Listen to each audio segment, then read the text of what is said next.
ஆனா அந்த ஆபச நீதி இது அழியல. அகில விழுங்கமெங்கு நீங்க வாழ்ந்துகிட்டு இருக்கிறீங்க. ஆமா, போற பகுதியில உங்களுடைய புகழ் நாங்க சொல்லி வந்துகிட்டு இருக்கிறோம். சொல்லி வந்துகிட்டே தான். அப்படிப்பட்ட என் சண்டாளி வெள்ளையம்மா உங்கதையும் முறைக்கணுமா இல்லையா? விடுவோமா நம்ம?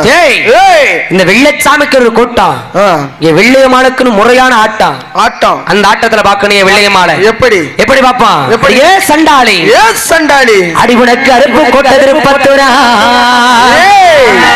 உனக்கு அருப்பு கோட்டை திருப்பத்தூரா, ஏ சண்டாளி வெள்ளையம்மா, உனக்கு அச்சடிச்சே சாயத்துண்டா. அடி அருப்பு கோட்டை திருப்பத்தூரா, மறுப்பு கோட்டை திருப்பத்தூரா, ஏ சண்டாளி, சண்டாளி வெள்ளையம்மா, உனக்கு அச்சடிச்சே சாயத்துண்டா. நீ 7 பேருடன் பிறந்த 7 பேருடன் பிறந்தே சண்டாரி வெள்ளையம்மா,